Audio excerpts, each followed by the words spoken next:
వారిని ప్రేమించి వారితో ఎక్కువ కూడా మాట్లాడాను. ఒక్కసారి మాట్లాడాను, వెనుక వచ్చి ముందు అనగా ప్రేమలో ఉన్నప్పుడు వచ్చి ముందు ఒకసారి మాట్లాడాను. వారు మరి పాస్టర్ గారు ఏంటి అసలు మాట్లాడలేదు, పిలిచారు అనుకున్నారో లేదు నాకు తెలియదు. కానీ నేను ఎంత పెద్ద సేవకు నేను ఒకసారి ఆహ్వానించిన తర్వాత ఒకసారి చెప్పిన తర్వాత వారు వస్తారు అనే ఆలోచనతో నేను ఉంటాను. తర్వాత వచ్చే ముందు చేస్తాను, మధ్యలో ఒకసారి మర్చిపోయారేమో అని ఇంకోసారి జ్ఞాపకం చేస్తాను. మరి వారు నన్ను ఎలా అర్థం చేసుకున్నారో తెలియదు. కానీ మేమైతే వారిని సరిగ్గా మరి ఇక్కడికి రాలేదు, కొంచెం ఒక అరగంట రెస్ట్ తీసుకోండి అని చెప్పి వేరే చోట నుంచి అక్కడి నుంచి తీసుకొచ్చాం. వారు మన తీసుకొచ్చారు. వారికి ప్రత్యేక వందనాలు చెప్తూ ఈ సమయాన్ని వారికి ఇచ్చేద్దాం. ఆయన గురించి వారు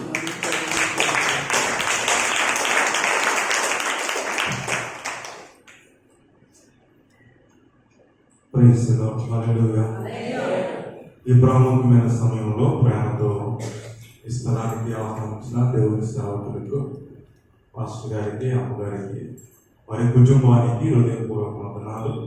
వారి దేవుని సేవకు తెలియపరిచిన రీతిగా మమ్మల్ని స్థలానికి పరిచయం చేసింది దోమ గారు, సురేష్ గారి కుటుంబం. వారి ద్వారా ఈ స్థలానికి రావడానికి ప్రభు చూపించారు. 2020లో ఒక యాక్సిడెంట్ అయినప్పుడు మీకు సంఘంలో తెలియపరుస్తూ మీరు అందరూ ప్రార్థన చేశారు. ఆ తర్వాత మందిర పరిచయ నిమిత్తం దేవుని సేవకులు, సంఘం కూడా ఆర్థిక సహాయాన్ని కూడా మీరు మాకు అందించారు. నేను చాలా సంతోషిస్తూ ఉన్నాం. మీతో మాకు పరిచయం లేకపోయినా ఆత్మ సంబంధంగా మీరు మా పరిచర్యలో భాగస్తులుగా ఉన్నందుకు నేను ప్రభువుని ఎంతగానో స్తుతిస్తూ ఉన్నాను. మరి ముఖ్యంగా దేవుని సేవకులు వారు చేస్తున్న అద్భుతమైన పరిచర్యను బట్టి దేవుని సన్నిధిలో ఒక్కరోజు కూడా విరామం లేకుండా సంఘం కొరకు, దేవుని రాజ్య విస్తరణ కొరకు మీ దైవజనులు, మీ ఆత్మీయ తండ్రి చేస్తున్న పరిచర్యను బట్టి నేను ప్రభువుని ఎంతగానో స్తుతిస్తున్నా.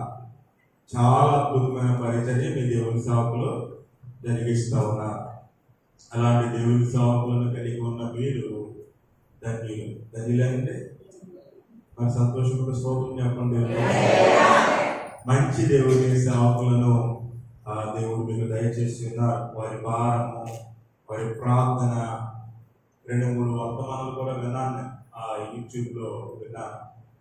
కుమారుడు కూడా చక్కని వర్తమానాలు రెండెన్నో విన్నా. చాలా అద్భుతమైన ఆత్మీయ దేవుని సేవకులను దేవుడు మీకు దయచేసి ఉన్నారు. అలాంటి గొప్ప సేవకుని కలవడానికి, మేము అక్కడికి రావడానికి ఇది దేవుడు ఇచ్చిన భాగ్యంగా ఎంచుకుంటున్నాం. కేవలం దేవుని సేవకులు ఒకసారి కలవాలి, చూడాలి, ఒకసారి మాట్లాడాలి అన్న ఉద్దేశంతోనే ఈ స్థలానికి రావడం జరిగింది. దేవుడు ఈ రోజు ఉపవాస ప్రార్థనలో ఈ సమయాన్ని దేవుడు అనుకూలపరిచి ఉన్నారు. దేవుని వాక్యంలో ఉండి కొద్ది నిమిషాలు దేవుని వాక్యాన్ని ధ్యానిద్దాం. నా సాక్ష్యాన్ని కూడా మీకు తెలియపరుస్తాను. 2వ రాజుల గ్రంథం 19వ అధ్యాయం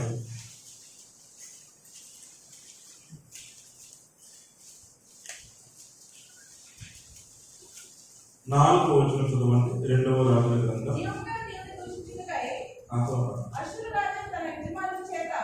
జీవము కలిగిన దేవుని దూషించుటకై అష్షూరు రాజైన తన యజమానుని చేత పంపబడిన రబ్షాకే పలికిన మాటలన్నీ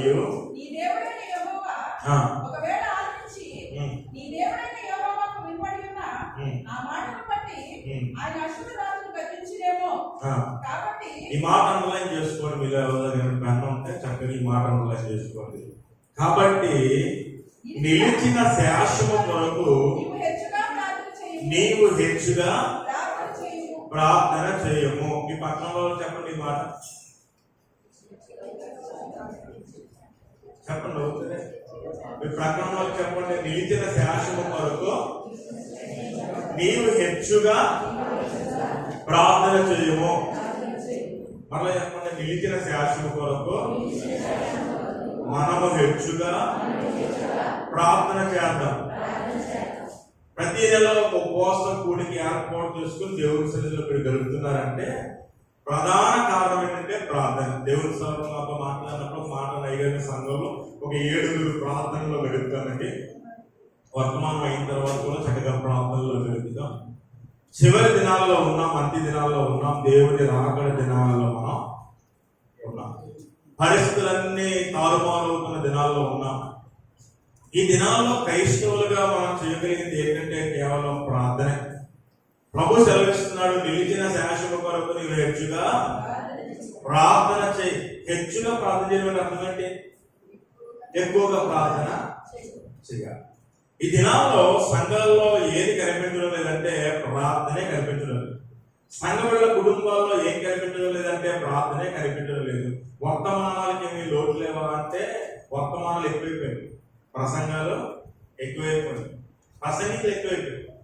ప్రాబ్లం ఏంటంటే ప్రసంగికులు ఎక్కువైపోయాయి, వర్తమానికులు ఎక్కువైపోయారు, వర్తమానాలు ఎక్కువైపోయినాయి. చాలా రకాల టీవీల్లో వర్తమానాలు విస్తారంగా వస్తున్నాయి. యూట్యూబ్ ఆన్ చేస్తుంటే ఇక 24/7 దేవుని వాక్యాలే వస్తున్నాయి. ప్రసంగికులు ప్రసంగాలు ఎక్కువైపోయినాయి. కానీ ఎవరు తగ్గిపోయారంటే ప్రార్థన చేసే వాళ్ళు తగ్గిపోయారు. జనాలు ఆదిమ సంఘానికి నేటి ఆధునిక సంఘానికి మధ్య ఉన్న వ్యత్యాసం ఏంటంటే ఆదిమ సంఘంలో ప్రసంగికులు కొద్దిమంది ప్రార్థన పనులు ఎక్కువగా ఉండేవారు. ఈ ఆధునిక సంఘంలో లోపం ఏంటంటే ప్రసంగికులు బహు ఎక్కువ మంది ఉన్నారు, ప్రార్థించేవారు బహు తక్కువ మంది. ఆ ప్రార్థించేవారు కూడా ప్రార్థనకు వచ్చేవారు తక్కువ మందే ఉన్నారు. ప్రార్థనకు వెళ్ళాలి అన్న ఆసక్తి కలిగిన వారు తక్కువ మంది ఉన్నారు. దేవుణ్ణి ఆరాధించాలి అన్న ఆసక్తి కలిగిన వారు తక్కువ మంది ఉన్నారు. ఎక్కడ చూసినా దేవుని పిల్లలు కాలక్రమేణా తగ్గిపోతూ వస్తున్నారు. తగ్గిపోతూ వస్తే చివరికి కొంతమంది మిగిలిన శాసనం కోసమైనా మనం ఏం చేయాలి? హెచ్చుగా ప్రార్థన చేయాలి. హిజ్కియా అనే రాజు యెషయా అనే ప్రవక్తకు వర్తమానం పంపించి యెషయా అనే దేవుని సేవకుడితో మాట్లాడుతూ, అయ్యా దైవజనుడా, మిగిలి ఉన్న శాసనం కొరకు నువ్వు హెచ్చుగా ఏం చేయి? ప్రార్థన చేయడం. ఉపవాసం ఉండి ప్రార్థన చేయడం, కన్నీటి ప్రార్థన చేయడం, విజ్ఞాపన ప్రార్థన చేయడం, ప్రభు సన్నిధిలో గడపడం, ఒక రోజు నెలలో ఒక రోజు ఏర్పాటు చేసుకుని దేవుని పాదాలు పట్టుకుని వేడుకోవడం ఎంతకన్నా ఆశీర్వాదకరమైన రోజు ఇంకెక్కడ ఉందంటే దేవునితో ఒక దినము గడపడం, దేవుని సన్నిధిలో మోకరించి ప్రార్థన చేయడం. ఒక మాట నన్ను చెప్పడం అంటే, ఏ సంఘం అయితే ప్రార్థనలో ఎదుగుతారో ఆ సంఘము బలమైన ఆయుధం కలిగిన సంఘంగా ఉంటుంది. దేవునికి స్తోత్రం చెప్పండి. హల్లెలూయా. ప్రార్థించే వ్యక్తి ఎప్పుడు తన జీవితంలో ఓడిపోవడం. ప్రార్థించే వ్యక్తి తన మీద తాను ఎప్పుడూ ఆధారపడడం. ప్రార్థించే వ్యక్తి తన చుట్టూ పరిస్థితులను బట్టి భయపడ్డాడు. ప్రార్థించే వ్యక్తి ఎప్పుడు కూడా ధైర్యంగా ఉంటాడు. ఎందుకంటే అతని ధైర్యం ఏం చెప్పండి? ప్రార్థన. ఈ దినాల్లో మనం చేయాల్సిన పని హెచ్చుగా ప్రార్థన చేయాలి, ఎక్కువగా దేవుడితో గడపాలి, ఎక్కువగా దేవుడి సన్నిధిలో గడపాలి. ఒక సందర్భాన్ని ఈ మధ్యాహ్నం మనం ధ్యానం చేద్దాం కొద్ది నిమిషాలు. ఒక వ్యక్తి తాను పలికిన గర్వపు మాటల వల్ల తన జీవితంలో నష్టాన్ని తెచ్చుకున్నాడు. ఎవరి మీద పలికిన గర్వపు మాటలు అంటే దేవుడి ప్రజల మీద, దేవుడి సంఘం మీద, దేవుడి సేవకుడి మీద, రాజు మీద చాలా గర్వపు మాటలు పలకడం ద్వారా తన జీవితంలో నష్టాన్ని కొని తెచ్చుకున్నాడు. అతను నష్టపోవడానికి గల కారణం ఏంటో తెలుసా?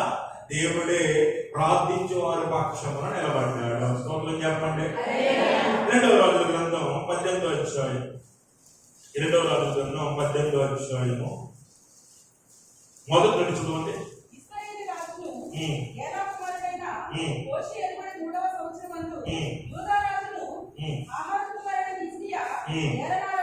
హిజ్కియా ఏలన ఆరంభించెను. 6వ వచనం చదవండి. 6వ వచనం. అతడు యెహోవాను హత్తుకొని ఆయనను వెంబడించుటలో వెనుక తీయక ఆయన మోషేకు ఆజ్ఞాపించిన ఆజ్ఞలన్నింటినీ గైకొనుచుండెను. హిజ్కియా అనే రాజు ఎప్పుడైతే పరిపాలన చేయడం ప్రారంభించాడో, హిజ్కియా అనే రాజు ఎప్పుడైతే తన ఏలుబడిలో తాను రాజరిక పరిపాలనలోకి వచ్చాడో అప్పటి నుండి ఆయన ఏం చేస్తున్నాడంటే యెహోవాను హత్తుకున్నాడంట. చెప్పండి, ఎవరు హత్తుకున్నాడు? అందరు చెప్పండి, ఎవరు హత్తుకున్నాడు? నిజంగా ప్రశ్న అడుగుతున్నాను, మీరందరూ కూడా దేవుని హత్తుకున్న వారేనా? ఎలా చెప్పగలరు? ప్రార్థనకు వచ్చాం కాబట్టి హత్తుకున్నాం ఎగరన్నా? దేవుడి సన్నిధిలో కూర్చున్నాం కాబట్టి మేము హత్తుకునే వాళ్ళమనా? ఎలా చెప్పగలం?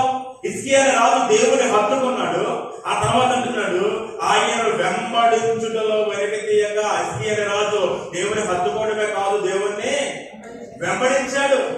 అతడు చేసిన గొప్ప సంస్కరణలు యోధా రాజ్యంలో ఏ రాజు కూడా చేయలేదు. ఒకరోజు యెషయా ప్రవక్త వచ్చి, హిజ్కియా నువ్వు చచ్చిపోతున్నావు, ఇల్లు చక్క పెట్టుకోండి. హిజ్కియా ఏం చేశాడు? ఇంటికి పరిపూర్ణ వెళ్ళిపోయి ఆధార్ కార్డు పాన్ కార్డు ఎక్కడ ఉందో ఎదుర్కొన్నాడు. ఏం చేశాడు హిజ్కియా? గోడ వైపు తన ముఖము తిప్పుకొని కన్నీళ్ళు ఏం చేశాడు? ప్రార్థన చేశాడు. అంటే హిజ్కియా తన జీవితంలో ఒక గొప్ప రాజు అయినప్పటికీ, ఒక గొప్ప రాజ్యానికి రాజు అయినప్పటికీ హిజ్కియా ప్రార్థనా జీవితాన్ని ఏం చేయలేదు, విడిచిపెట్టలేదు. అక్కడ మాట అంటారు, గత కాలంలో ఎలా బ్రతికానో అది జ్ఞాపకం చేసుకో చాలు. అది జ్ఞాపకం చేసుకుని ఆయుష్ పెంచాలనుకుంటావో ఇప్పుడే తీసేసుకోవాలనుకుంటావో నీ ఇష్టం. గత కాలంలో ఎలా బ్రతికావు అది జ్ఞాపకం. గత కాలంలో నువ్వు ఎలా బ్రతికావు అని వేలెత్తి చూపడానికి కూడా హిజ్కియాలో ఎవరికి అవకాశం లేకుండా పోయింది?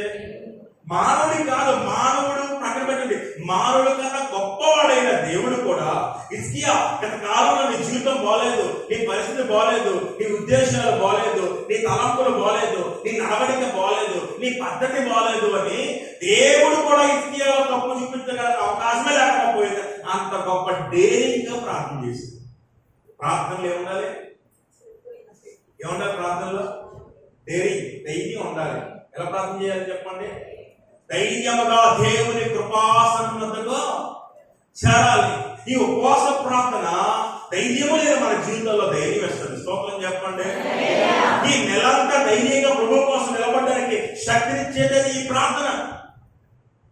అందుకే దేవుని సేవకులు మీ కొరకు ప్రతి నెల ఈ ధైర్యంతో కూడిన ఉపవాసమున్నతకు మీరు రావడం కొరకు దేవుని సన్నిధిలో ఈ కూడిని ఏర్పాటు చేస్తారు. కారణం ఏంటంటే ధైర్యవంతులుగా ఉండాలి. ఎవరు ధైర్యవంతులు తెలుసా? ప్రార్థించేవారే ధైర్యవంతులుగా. నేను 3 ఉదాహరణ జ్ఞాపకం చేస్తాను. దానియేలు సింహాల బొమ్మలో పడేశారు. దానియేలు భయపడ్డట్టుగా ఉందండి? లేదుగా. సింహాల బొమ్మలో దానియేలు పడేసిన, అగ్నిగుండంలో శత్రువుకు మెషకు అభిజ్ఞులు పడేసిన వారు భయపడినట్లుగా ఉందా? కారణం ఏంటంటారు? కారణం ఏంటి? దానియేలు ప్రార్థనాపరుడు, శత్రువుకు మెషకు అభిజ్ఞులు ప్రార్థనాపరులు. ప్రార్థనాపరుడు ఎవరికే భయపడ్డ చప్పులు కూడా పరిస్థితులు తారుమారైనా, పరిస్థితులు ఏ స్థితిలో ఉన్నా ఆఖరికి ప్రాణం పోగొట్టుకోవాల్సి వచ్చిన ప్రార్థనాపరుడు దేవునికి తప్ప ఎవరికే భయపెట్టాలని ఎవరు చూసినా ఎలాంటి మాటలు మాట్లాడి మన జీవితంలో, ఆత్మీయ స్థితిలో, ప్రార్థన జీవితంలో, విశ్వాస జీవితంలో, వాక్య జీవితంలో వెనకకి లాగాలని చూసి క్రొంగదీయాలని చూసినా నువ్వు నిజంగా ప్రార్థించే వ్యక్తి అయితే ఎప్పటికీ నువ్వు భయపడకుండా నిలబడతావు. వాళ్ళు ఏమనుకుంటారు? పొగరనుకుంటారు, వాళ్ళు అనుకుంటారు గర్వం అనుకుంటారు. కానీ గర్వం పొగరో కాదు, ఇది క్రీస్తులో మనకున్న, చెప్పాలి, క్రీస్తులో మనకున్న ధైర్యము. ఏంటి మనకున్న ధైర్యం అంటే ప్రార్థనే. అయ్యా ఒక్క రోజు ధైర్యం అంటే సార్ ఇంటికి ప్రార్థించుకొస్తాను. దానికి 4 స్నేహితులు లోపలికి వెళ్ళి గడపెట్టుకుని రాజుగారికి వచ్చిన కాలం వచ్చి మొత్తం చెప్పారు. నెక్స్ట్ డే వచ్చి ఒక్క రాత్రి చేసిన ప్రార్థన వారి జీవితం ఏం చేసింది? ఒక్క రోజు చేసిన ప్రార్థన వారి జీవితాన్ని ఆశీర్వాదకరంగా మార్చేసింది. వాళ్ళ జీవితం ద్వారా ఆ దేశాన్ని ఆశీర్వాదకరంగా. హిజ్కియా చూడండి, హిజ్కియా దేవుణ్ణి వెంబడించాడు. హిజ్కియా దేవుని సన్నిధిలో ఆయన వెంబడించడం వెనుక తీయలేదు. ఆ తర్వాత అతడు దేవుని హత్తుకున్నాడంట. ఎవరు హత్తుకున్నాడు? ఎవరిని? మీరెవరు హత్తుకుంటున్నారు? ఎందుకు మన జీవితంలో ధైర్యాన్ని కోల్పోతున్నాం అంటే డబ్బును హత్తుకుంటున్నాం మనం. అది విషయం. ఎందుకు మన జీవితంలో ధైర్యాన్ని కోల్పోతున్నాం అంటే ఉద్యోగాన్ని హత్తుకుంటున్నాం, వ్యాపారాన్ని హత్తుకుంటున్నాం, కుటుంబాన్ని హత్తుకుంటున్నాం, కులాన్ని హత్తుకుంటున్నాం, మతాన్ని హత్తుకుంటున్నాం. మన జీవితంలో దేనికి విలువ ఇవ్వకూడదు దానికి విలువిచ్చి విలువైన దేవుని సహవాసానికి వెళ్ళిపోతున్నాం మనం. అందుకే మనం దేవుని ముందు నిలబడడానికి కూడా శక్తి లేని వారముగా మిగిలిపోతున్నాం. చదువుబడి 13వ వచనం. రాజైన హిజ్కియా ఏలుబడిలో 14వ సంవత్సరమున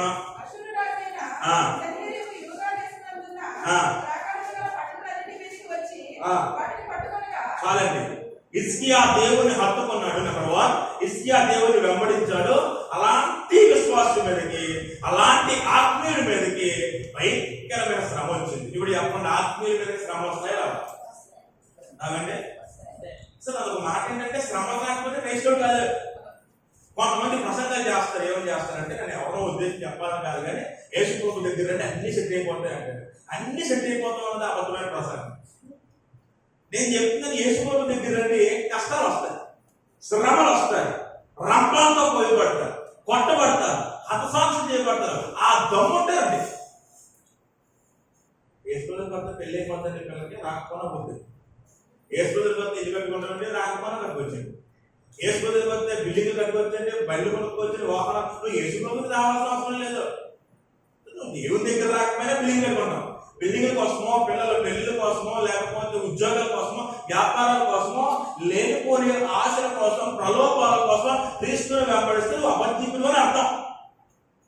లోక సంబంధమైన విషయాల మీద దృష్టి ఉన్నవాడు పరలోక రాజ్యంలో ఉండలేడు. ఎందుకంటే అక్కడ కూడా ఇది ఆలోచన ఏమవుతుంది? లోక సంబంధమైన ఆలోచన మీదే. ఆశీర్వాదాల కోసం దేవుని వెంబడించకండి, శ్రమల కోసం వెంబడించు. కొత్తగా ఉండాలి కొంచెం. ఆశీర్వాదాల కోసం వెంబడించకండి దేవుణ్ణి, శ్రమల కోసం వెంబడించండి. దేవుని దగ్గరికి వచ్చే వాడికి అవమానాలు వస్తాయి, ఇబ్బందులు వస్తాయి, శ్రమలు వస్తాయి, కష్టాలు వస్తాయి, శోధనలు వస్తాయి, నలగబట్టబడతారు, ఇబ్బంది పరచబడతారు, అన్నింటికి మిగిలితే ఆఖరికి కొన్నిసార్లు ప్రాణాలు కూడా పోతాయి. నువ్వు దేవుని దగ్గరికి సిద్ధపడి అన్నిటికీ తట్టుకుని రావాలనుకుంటే రావాలి. అర్థమైందా? క్రైస్తవ జీవితం పోలబాట కాదు. సేవకు నడవచ్చు. మీరు ప్రార్థన అయిన తర్వాత ఎన్ని శ్రమలు సేవలో ఉంటాయో, ఎన్ని అవమానాలు సేవలో ఉంటాయో, ఎన్ని ఇబ్బందులు సేవలో ఉంటాయో, క్రైస్తవ విశ్వాసులు మీరు కూడా దేవుని సన్నిధిలో శ్రమలు అనుభవించడానికి తెగిస్తేనే నీవు నిజమైన విశ్వాసమి. సుఖభోగాల కోసం క్రీస్తుని వెంబడించాల్సిన అవసరం. దేవుని వాక్యము ఇలా బోధించడం లేదు. దేవుని దగ్గరికి సుఖభోగముల నిమిత్తం రమ్మని చెప్పట్లేదు. ప్రార్థించే విధానం మార్చబడదు. ఈ మధ్యాహ్నం హిజ్కియా చేసిన ఒక ప్రార్థన నేను జ్ఞాపకం చేస్తాను. సన్హెరీబు అనేవాడు అష్షూరు సామ్రాజ్యానికి చెందిన రాజు. సన్హెరీబు అనేవాడు అష్షూరు ప్రాంతానికి చెందిన రాజు. ప్రపంచాన్ని జయించాడు. చెప్పాలి, దేని జయించాడు అందరూ చెప్పాలి. ఏం పేరు? సన్హెరీబు అనే రాజు ప్రపంచాన్ని జయించాడు. ఇప్పుడు అనుకుంటున్నాడు, ఎక్కడ అడుగు పెడుతుంటే అక్కడ విజయం చేస్తున్నాడు, విజయం పొందుకుంటున్నాడు. ఏ దేశం మీద వెళ్తున్నా దేశంలో విజయం పొందుకుంటున్నాడు. అందరిని జయించారు కదా, యోధా రాజ్యం మీద కూడా దండెత్తాలి అనుకున్నాడు సన్హెరీబు. హిజ్కియా ఫస్ట్ ఒక లెటర్ రాసి, అయ్యా మీరు మా మీద దండెత్తితే మేము మిమ్మల్ని వేరు చేసేంత గొప్ప స్థితిలో లేము. అయితే మీకు ఏమైనా డబ్బులు కట్టాల్సి వస్తే చెప్పండి, కట్టేస్తాం, అంతేగాని మమ్మల్ని ఇబ్బంది పెట్టొద్దు. హిజ్కియా మాట్లాడాడు. సన్హెరీబు సరే డబ్బులు కట్టాడు. హిజ్కియా డబ్బులు కట్టేశాడు. ఇక గొడవ అంతా కామ్ అయిపోయింది. ఇక సన్హెరీబుతో మనకు గొడవేమే లేదు అనుకున్నాడు. మరలా సన్హెరీబు మరలా కన్నేశాడు. ఎవరి మీద? హిజ్కియా మీద, యోధా రాజ్యం మీద. ఇప్పుడు ఇంకో మాట చెప్పడం అంటే, సమస్య ఒకసారి వచ్చింది, డబ్బులు ఇచ్చాడు, సమస్య అయిపోయింది. రెండోసారి రాదా? చెప్పండి. సమస్య పోయింది అని చెప్పి యేసు ప్రభువుని నమ్ముకున్న విశ్వాసి రెండోసారి సమస్య రాగానే వదిలేస్తారా? ఉంటారా? శ్రమలు ఒక్కసారి వచ్చి ఆగిపోయేవి కాదు. సముద్ర ప్రయాణంలో అల్లకల్లోలాలు ప్రతిరోజు వస్తాయి.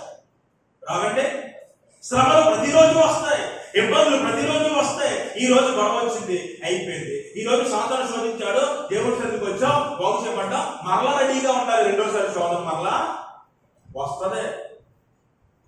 ఈ రోజు కష్టం వచ్చింది, ప్రార్థన చేసుకున్నావు, కష్టం పోయింది, రెండోసారి మరలా వస్తుంది కష్టం. నువ్వు మనసులో మానసికంగా రెడీ అయిపోవాలి. నువ్వు ఎలా రెడీ అవ్వాలి తెలుసా? ఎన్ని సార్లు నా జీవితంలో శోధన వచ్చినా నాకు ఒక ఆయుధం ఉంది. ఏం తెలుసా? ఏంటి ఆయుధం? మిగిలిన శేషము కొరకు హెచ్చుగా ప్రార్థన. ఇప్పుడు హెచ్చుగా ప్రార్థన చేయడం పక్కన మామూలుగా కూడా చేయట్లేదు. మనం ప్రార్థన చేస్తున్నామా? చాలా మంది విశ్వాసంలో ఏంటి లోపం చెప్పండి. రక్తం లేకపోతే ఏమంటారు? రక్తహీనత అంటారు. భక్తి లేకపోతే ఏమంటారు? పెద్ద ఆడేముంది, అది వచ్చిన బతకలేదు, ఇది వచ్చిన బతకలేదు. ప్రార్థించే విశ్వాసం సంఘాల్లో ఉంటే దేవుడు అభిషేకం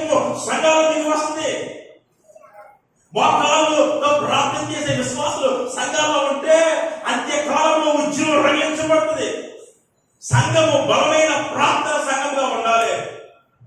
ప్రతిదానికి అయ్యగారు మీరు ప్రార్థన చేయండి, అమ్మగారు మీరు ప్రార్థన చేయండి. మరి మీరు ఎప్పుడు ప్రార్థన చేస్తారు? పేతురు చెరసాలలో వేయబడితే పేతురు పడుకున్నాడు, సంఘం ప్రార్థన చేసింది. ఎవరు పడుకున్నారు? ఎవరు ప్రార్థన చేశారు? మీరు ఎప్పుడైనా మాట అన్నారు అయ్యగారిని, అయ్యగారు రెస్ట్ తీసుకోండి అయ్యగారు, ఇవి మొత్తం ఉపవాసం అంతా మార్నింగ్ నుండి ఈవినింగ్ వరకు మేమే ప్రార్థన పడుకొని, మేమే ఆరాధన నడిపించుకొని, మేమే ప్రార్థన చేసుకుని, మేమే ఆఖరిలో ఒక 5 నిమిషాలు వచ్చి ఆశీర్వాదం ఇచ్చానండి అయ్యగారు రెస్ట్ తీసుకోండి అని ఎప్పుడైనా అన్నారా? అయ్యగారు కనిపించకపోతే 2 నిమిషాలు చూస్తాం, అయ్యగారు ఇంకా రాలేదు, మనం 10 నుండి ప్రార్థనకు వచ్చాం, అమ్మగారు రాలేదు, అయ్యగారు అబ్బాయి రాలేదు, అయ్యగారు అమ్మాయి రాలేదు, ముందు మాస్టర్ గారు కుటుంబమే కాకుండా ఇంకా మనం వచ్చి కూర్చోవడం ఉపయోగం ఉంది. మాస్టర్ గారి కుటుంబంతో మీకు పని ఏంటంటే దైవజనుల కుటుంబంతో మీకు పని ఏంటి? పేతురు లేనప్పుడు సంఘం ప్రార్థన చేయలేదా? పేతురు చెరసాలలో పడుకుంటే సంఘం ఏం చేశారు? ఇప్పుడు రివర్స్ అయిపోయింది. సంఘం పడుకుంటే అయ్యగారు ప్రార్థన చేసుకోవాల్సి వస్తుంది. సంఘం ప్రార్థనకు రాకపోయినా అయ్యగారు పాదం పడుకోవాలి, సంఘం వాక్యం వినకపోయినా అయ్యగారు బోధించాలి. మీరు ఏం చేసినా మేము దానికి ఓకే అనాలి. అందుకే ఈ దినాల్లో సంఘాల్లో ఉద్యోగం రగలకపోవడం కారణం అదే. పాటల్లో ఉంది కానీ ఉద్యోగం బ్రతుకుల్లో లేదు. అవునా చెప్పండి? మన ఉద్యోగంగా పాటలు పాడటం ఉద్యోగం కాదు.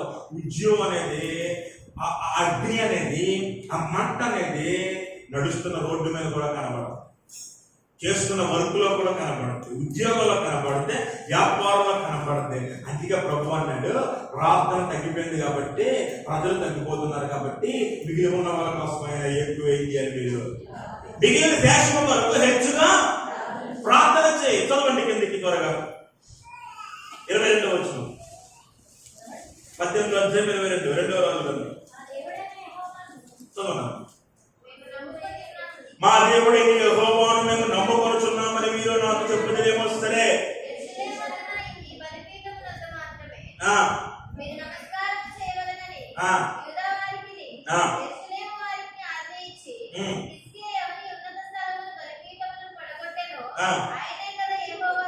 చూసారా? ఈ సన్హెరీబు అనేవాడు డబ్బులు తీసుకుని కాముగా ఉండకుండా రెండవసారి ఒక ఉత్తరాన్ని పంపించాడు. పంపించబడిన వ్యక్తి ఎవరంటే రబ్షాకే. ఏం పేరు? రబ్షాక్ అనేవాడు సన్హెరీబు రాజు దగ్గర ఉన్న వ్యక్తి.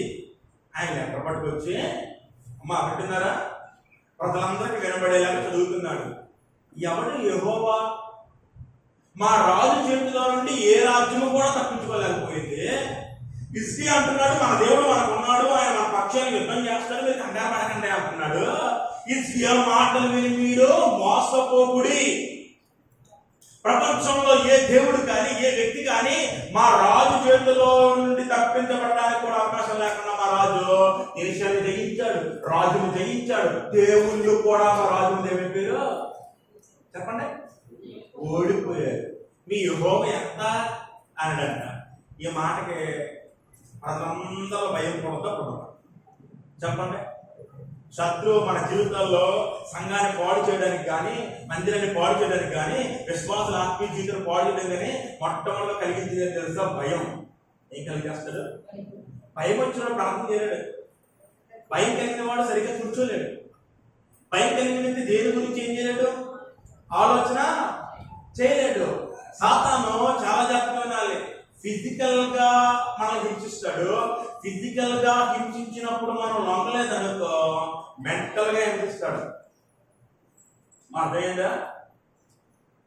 యోబుని ఫిజికల్ గా హింసించాడు, లొంగలేదు. భార్య వంక చేత మెంటల్ గా హింసించాడు, అయినా లొంగలేదు. 3 స్నేహితులు పంపించి మెంటల్ గా టార్చర్ పెట్టాడు. జాగ్రత్తగా విశ్వాసులారా, సాతాను శారీరకంగా హింసించినప్పుడే మనం సరెండర్ అయిపోతాం. ఇక మనకు మనసుతో పని ఏముంది? కాబట్టి అది ఈజీ వర్క్. సంఘాన్ని పడగొట్టడం సాతానికి చాలా ఈజీ పని. విశ్వాసులను ఆత్మీయ స్థితికి దూరం చేయడం సాతానికి చాలా ఈజీ పని. సంఘాన్ని దేవుడికి దూరం చేయడం సాతానికి చాలా ఈజీ పని. ఇప్పుడు గుర్తుపెట్టుకోండి, శారీరకంగా సాతాను మీ జీవితాల్లో దెబ్బ కొట్టినప్పుడు మీరు మరి రెట్టింపు ఉత్సాహంతో దేవుడి కోసం పని చేయగలిగితే మీ జీవితంలో ఆశీర్వాదాలు ఉపకరించబడతాయి. స్తోత్రం చెప్పండి. హల్లెలూయా. భయపెట్టడం మొదలు పెట్టాడు. చూడండి ఇంకా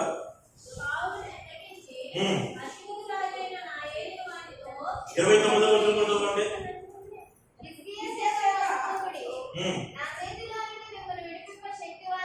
నెంబర్ 2 ఏమంటున్నాడు? ఏ దేవుడు కూడా నా ముందు నిలబడలేదు అన్నాడు. నెంబర్ 3 ఏమంటున్నాడు తెలుసా? హిజ్కియా చేత మోసపోకుడి, మిమ్మల్ని విడిపించడానికి శక్తి హిజ్కియాకు సరిపోదు.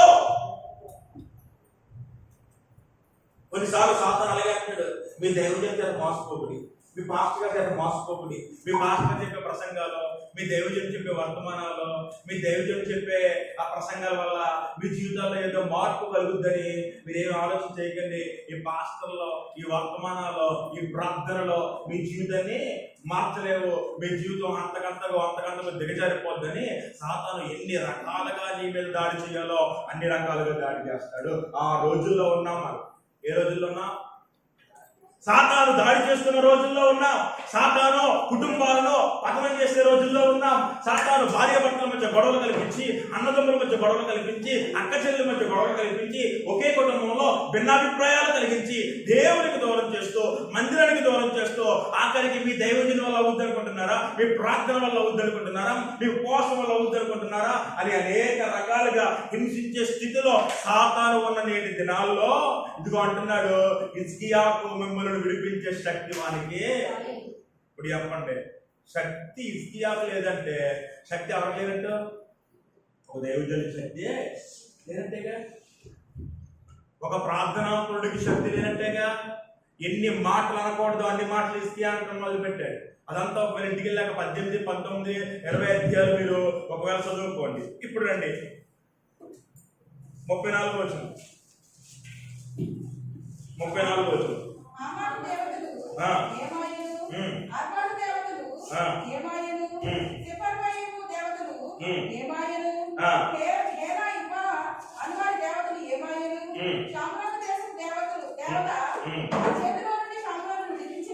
విడిపించిన ఈ లోకంలో ఎన్ని పేర్లు చెప్పండి చూసారా?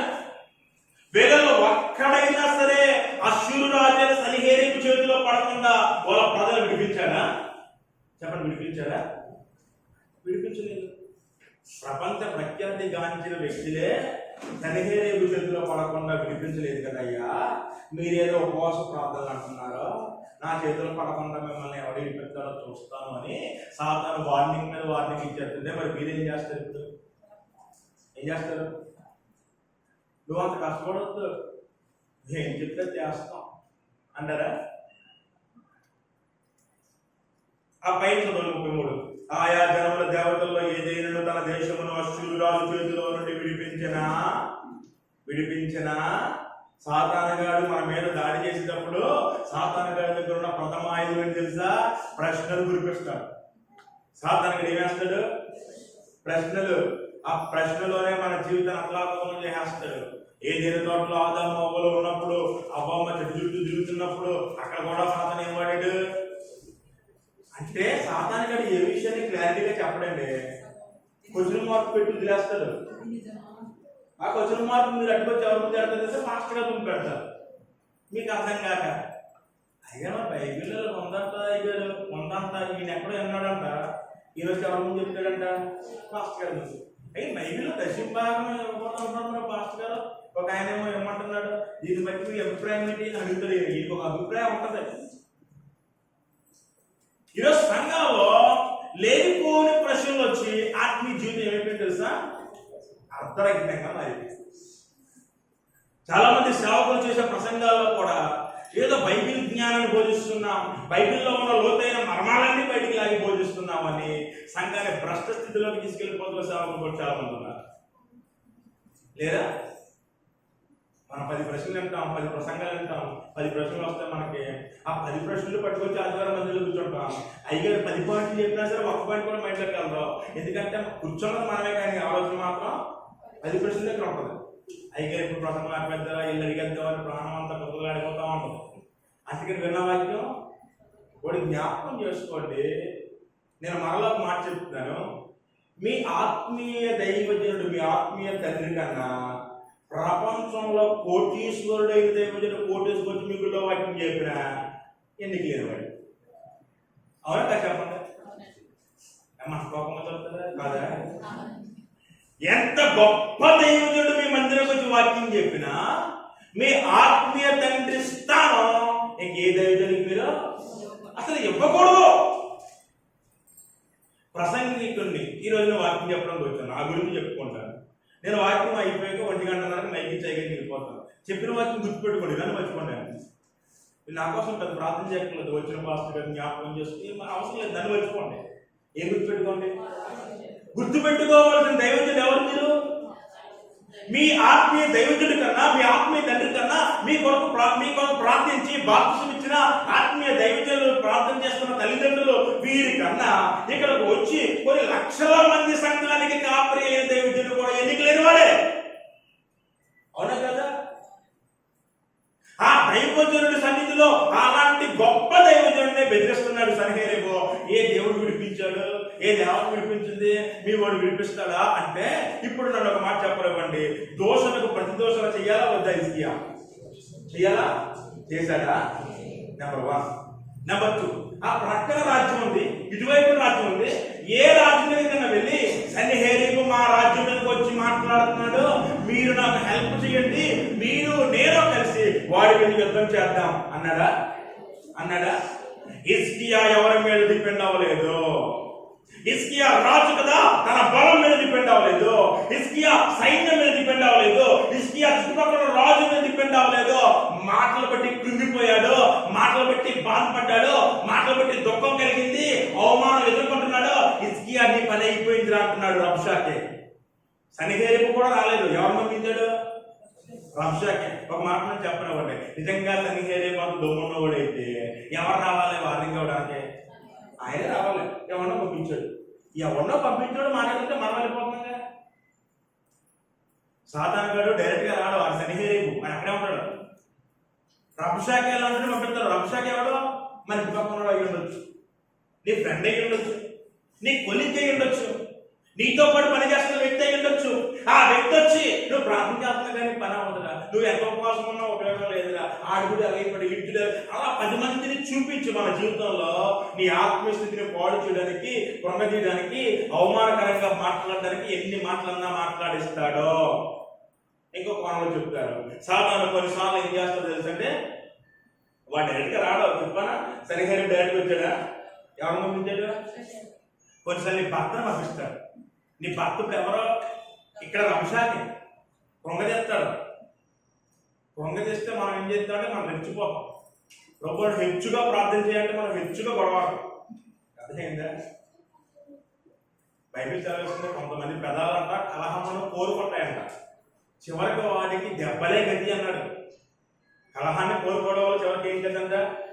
దెబ్బలే. కొన్నిసార్లు మనం కుంగదిడ్డకి ఎవరినైనా వాడుకుంటాడు, కానీ వాడు మాత్రం డైరెక్ట్గా ఎప్పుడు రాత్రి సాయంకాలంలోకి వచ్చాడు కానీ పోతాడు, ఆడెవరిని పెట్టాడు.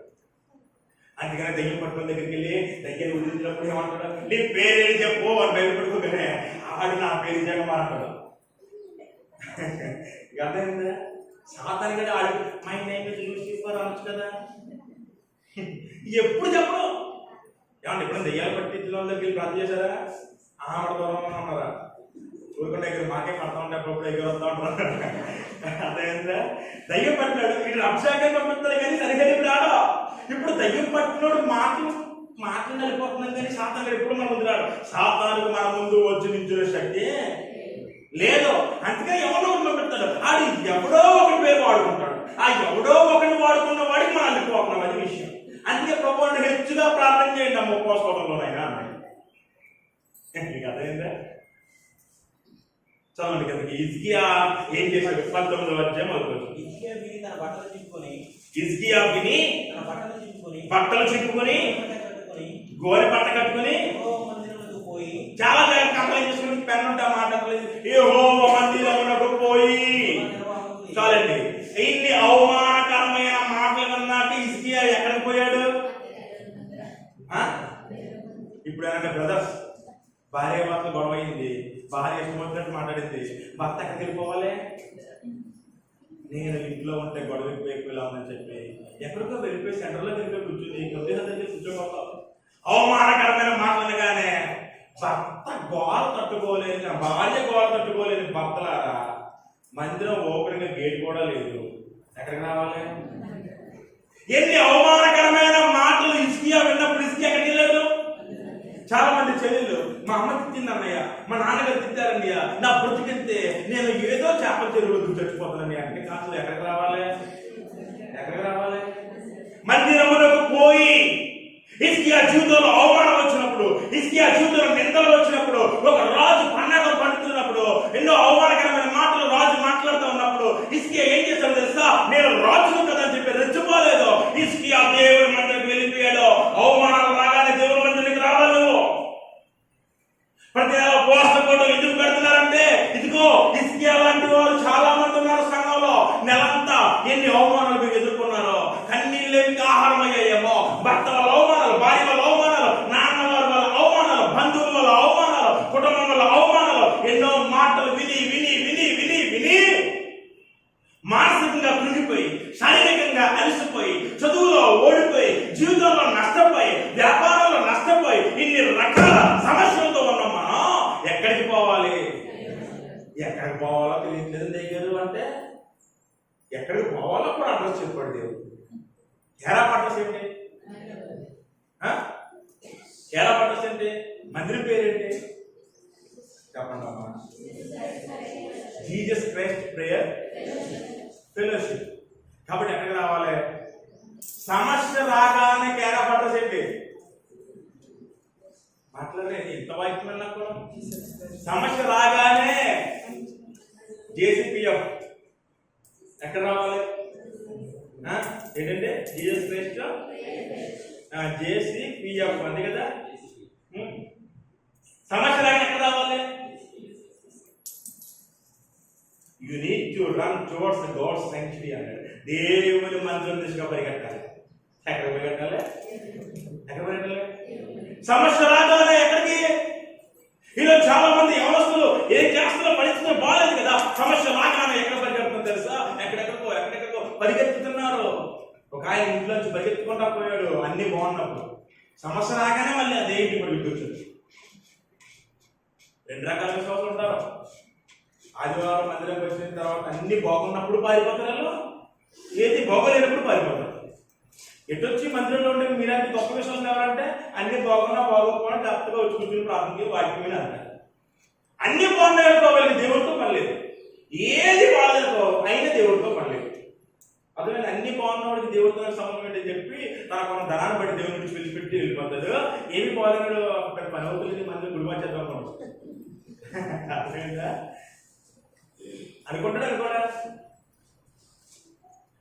నన్ను పాకలేని ఎన్ని మంది తిరుగుతారు? మన సరిపల్లి గ్రామంలో ఉన్న మందిరికి వచ్చిన విశ్వాసులు సమస్య రాగానే ఇబ్బంది రాగానే రేపు ఇంకో గుళ్ళోకి వెళ్ళిపోతారా? మీరు ఆ గణపవరం పొలంలో స్వస్థ ఉంది అక్కడ పోతారా? అదైపోయి ఇంకో గుళ్ళో పోతారా? అదైపోయి ఇంకోట ఎబ్రోను పెద్దకోస్ట్ ఇక అన్ని మొత్తం అన్నింటి మళ్ళీ వెళ్ళిపోతారు. మొత్తం ఇంగ్లీష్ మందులన్నీ వాడేసి ఆయుర్వేదం పడ్డట్టు మీరు తిరిగి తిరిగి తిరిగి ఇప్పుడు అన్ని గుళ్ళు తిరిగేశాక, ఆ గుళ్ళోకి వెళ్తాక ఈ గుళ్ళోకి వెళ్తాక ప్రయత్నం చేశాక, ఆటో ఛార్జీలు కూడా డబ్బులు లేక తిరిగి ఇంటి పక్కన గుడికి తక్కువ. ఇప్పుడు ఈ గుళ్ళోకి 2 సంవత్సరాలు మానేశాను, ఈ ఆలు వెళ్తే మళ్ళీ బాగోదేమని మొహం చాలక నేను గుళ్ళు అడిగట్టాను. నా ఇంకే వంకాయలు చూస్తారన్న భయంతో రావాలా మానేయాలి, వెళ్ళాలా వద్దని చెప్పి గిలగిలగిలి కొడుకుంటారు. అదే ఎందుకు నేను ఒక మాట చెప్పినామంటే, మీరు కలిగి ఉన్న దైవజనుడు, అభిషేకించబడిన దైవజనుడు శ్రమ రాగానే ఎక్కడికి వెళ్ళాలి? ఒక మాట నాకు చెప్పలేమండి. శివుని మీద ఏముంది? పెళ్ళొడ్డు చచ్చిపోయే స్థితిలో ఉన్నప్పుడు ఈరోజు అమావాస్య కాదు కదా అన్నట్టు ఆయన దేవుని మందిరానికి వెళ్ళడం మంచిది అన్నారు. నేను అక్కడికి వెళ్ళడం మంచిది. కొంతమంది అంటారు ఈ రోజు ఏంటో పోసుకోవటం, ఇవాళ సేవ కాదు కదా, ఈ రోజు ఏంటి ప్రార్థన పోవటం, ఈ రోజు వెళ్ళాలా, ఆదివారం వెళ్తున్నాగా, శుక్రవారం వెళ్తున్నాగా, మళ్ళీ ఈ రోజు మందిరానికి వెళ్ళాలా, ఈ రోజు ఉపవాసం ఏంటి, ఈ రోజు ప్రార్థన చేయాలా? అప్పుడు నువ్వు ఉపవాసం ఉంటేనే కానీ దేవుడు ప్రార్థన అంట. ప్రొంగేసేవాడు ఎన్ని రకాలుగా మాట్లాడతాడు. ఆ మంది నేను దేవుని మందిరములకు వెళ్ళుట మంచిది, దేవుని మందిరములకు వెళ్ళుతూ మరి జనుడు నాతో అన్నప్పుడు నేను ఎంతగానో సంతోషించింది అన్నాడు. దేవుడు వాక్యం సెలవిస్తుంది. హిజ్కియా మందిరమునకు పోయి, ఒక మాట జ్ఞాపకం చేసుకోండి, హిజ్కియా మీదకి గొడవడానికి వచ్చినాడు. రోడ్డు మీద ఉంటే ఆ రోడ్డు మీదకి వెళ్ళాల్సిన హిజ్కియా ఎక్కడికి వెళ్ళాడు? గొడవ దిశగా పరిగెట్టలేదు హిజ్కియా, దేవుని దిశగా పరిగెత్తాడు. స్తోత్రం చెప్పండి. హల్లెలూయా. ప్రతి సమస్యకు పరిష్కారం ఏంటి? దేవుని సన్నిధి. ప్రతి గొడవకు పరిష్కారము, ప్రతి సమస్యకు పరిష్కారము, ప్రతి ఇబ్బందికి పరిష్కారము దేవుని సన్నిధి. దేవుని దాసుడు దేవుని సన్నిధిలో ఆయన కూర్చుని ఉన్నప్పుడు, ఆయన దగ్గరకు వచ్చిన మోకరించి ప్రార్థన చేసుకోవడం, అమ్మగారి వచ్చి ప్రార్థన చేసుకోవడం, ఉపవాసం ఉండి ప్రార్థన చేసుకోవడం, ఒక్క పూట కడుపు మార్చుంది దేవుని సన్నిధిలో. నాకు వచ్చిన సమస్య ఇది, నేను అడ్డు మాట్లాడను, ఆడని నిన్ను మాట్లాడినాన్నివ్వండి, నేను అడిగి సమాధానం చెప్పను. I don't want to give any reply to him. నేను అతనికి రిప్లై ఇవ్వను, కానీ నేను నీ రిప్లై కోసం చూస్తాను. స్తోత్రం చెప్పండి. కానీ నేను నీ రిప్లై కోసం చూస్తాను. రెండు చేతులు పెట్టి స్తోత్రం చెప్పండి. హల్లెలూయా. I am waiting for your reply, O Lord. అయ్యా, నీ సన్నిధిలో నీ జవాబు కోసం ఎదురు చూస్తున్నాను. నేను ఆ వ్యక్తి దగ్గరికి జవాబు చెప్పను. నాకు అర్థం సంబంధం లేదు, అతనికి నాతో సంబంధం ఉంది. కానీ మీకు అర్థమైందా? అనారోగ్యానికి నాతో సంబంధం ఉంది, నాకు అనారోగ్యంతో సంబంధం లేదు. అప్పుల బాధలకి నాతో సంబంధం ఉంది, నాకు అప్పులతో సంబంధం లేదంటే ఎప్పటితో కాదు, ఆ బాధతో సంబంధం లేదండి. అర్థమైందా? ఇప్పుడు ప్రార్థనలోకి వద్దాం త్వరగా. ఒకసారి 19వ అధ్యాయము 4వ.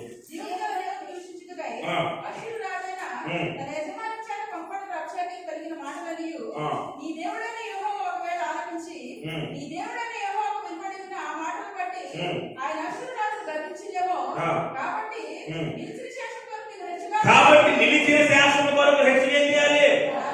ప్రార్థనా పరులైన యవనస్తులు సంఘంలో లేపబడాలి. స్తోత్రం చెప్పండి. హల్లెలూయా. అనుభవం కలిగిన యవనస్తులు లేపబడాలి. ప్రార్థనా పరులైన పురుషులు సంశయములు మాని చేతులెత్తి ప్రభు సన్నిధిలో ప్రార్థన చేయాలి. సంఘము ప్రార్థనా పరులుగా మార్చబడాలి. నీ సన్నిధిలో నువ్వు ప్రసంగాలు చేయలేకపోవచ్చు, ప్రాబ్లం లేదు. నీకు పాటలు పడే తలాంతు లేకపోవచ్చు, ప్రాబ్లం లేదు. ప్రార్థన చేయడం అనేది తలాంతు కాదు, ప్రార్థన చేయడం అనేది హృదయంలో ఏర్పడిన భావాలు వ్యక్తీకరించడమే ప్రార్థన. ప్రార్థనకు బైబిల్ రైటింగ్ పని లేదు. ప్రార్థన ప్రసంగం లాంటిది కాదు, ఏదో సిద్ధపడాల్సింది కాదు. సిద్ధపడ్డ ప్రార్థనలో ప్రభు ఏమి ఆలకించడం, ఇలాగే ప్రార్థన చేయాలి అంటే కాదు. హృదయాంతరంగంలో వచ్చేది కన్నీటితో కూడిన కేకే దేవుని సింహాసనం కదిలించే ప్రార్థన. అట్టి ప్రార్థనకు జవాబు వెంటనే ఇస్తాడు నా దేవుడు. దేవుని సన్నిధిలో ప్రార్థన పనులు రావాలి. ప్రార్థనా పనులు లేకపోవడాలి. సంఘంలో కన్నీటి ప్రార్థనా పనులు లేకపోవడాలి. గంటలు గంటలు దేవుడితో మాట్లాడేవారు కావాలి, దేవుడితో సహవాసం చేసేవారు కావాలి, దేవుని సన్నిధిలో గోచాడేవారు కావాలి. ప్రార్థించే విధానం కూడా మార్చబడాలి. హిజ్కియా ప్రార్థన ప్యాటర్న్ ఒకసారి జ్ఞాపకం చేసి ఒక పావు గంటల సాక్ష్యం చెప్పే వాక్యం ముగిస్తారు. చదవండి ఒకసారి. ఇదే 2 రాజుల గ్రంథం 19వ అధ్యాయము 16వ చదవండి. 15వ వచనం నేను చదువుతాను. యెహోవా సన్నిధిని ఇట్లని ప్రార్థన చేసిను. అక్కడ ఏమనుంది? ఎక్కడ ప్రార్థన చేశాడు హిజ్కియా?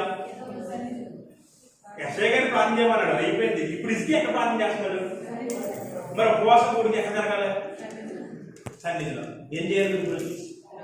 యెహోవా సన్నిధిని ఇట్లని ప్రార్థన చేసిన హిజ్కియా ఏమని ప్రార్థన చేస్తున్నాడు? శ్రమలో వచ్చాడు, మందిరానికి కష్టంలో వచ్చాడు, ఇబ్బందిలో వచ్చాడు, అవమానాలతో వచ్చాడు, నిందలతో వచ్చాడు, ప్రజలు దూరం అయిపోతారేమన్న భయంతో వచ్చాడు. మిగిలింది కొద్దిమంది. ఆ కొద్దిమంది కోసం ప్రార్థన చేయవలసిన హిజ్కియా దైవజనుడికి ఇలా ప్రార్థన చేయని చెప్పి దేవుడికి ప్రార్థన చెప్పి హిజ్కియా దేవుని సన్నిధిలో ఇలా ప్రార్థన చేస్తున్నాడు. ఏమని తెలుసా? యెహోవా కెరూబుల మధ్యలో నివసించుచున్న ఇశ్రాయేలీయుల దేవా, you are the creator of everything. భూమి ఆకాశములను కలుగజేసిన అద్వితీయ, you are only one God alone. నీవే ఎల్యోన్, నీవే ఎలోహిం, నీవే శ్రేష్టమైన దేవుడు, ఒక్కడే దేవుడు, అద్వితీయ దేవుడు అని పొగుడుతూ పొగుడుతూ పొగుడుతూ అడోరేషన్, దేవుణ్ణి గొప్ప చేస్తూ హిజ్కియా ప్రార్థన చేస్తున్నాడు. నీవు లోకమందున్న సకల రాజ్యములకు. సన్హెరీబు గారికి ఏముంది? రాజ్యం ఉంది. హిజ్కియాకి ఏముంది? ఏమండి ఏముంది? కానీ హిజ్కియా ఏం చేస్తాడు ప్రార్థన? సకల రాజ్యములకు నీవే. దేవునికి స్తోత్రం చెప్పండి. ప్రార్థనలో స్థుతి ఉండాలి. ప్రార్థనలు ఏముండాలి? డైరెక్ట్గా లిస్ట్ చదివేయకూడదు. కిరాణా లిస్టులకు పట్టేసి మందిరంలోకి వచ్చి ప్రభువా ఇదిగో మోకరించగానే భర్తకి దయచే, పిల్లకి దయచే, చెల్లికి దయచే, అక్కకి దయచే, ఇంకా అన్నీ దయచే, నేను కూడా అప్పుడప్పుడు మా మందిరానికి దయచే. ప్రార్థన అంటే మీరు తెచ్చుకోని లిస్టు చదవడం కాదండి. ప్రార్థన అంటే మా అర్థమవుతుందా? ప్రార్థన అంటే ఏంటి? చిన్నపిల్లలు చేస్తారుగా ప్రార్థన మోకరించి, అలాంటి ప్రార్థనే మనం వయసు అయిపోతున్నా సరే చేస్తాం.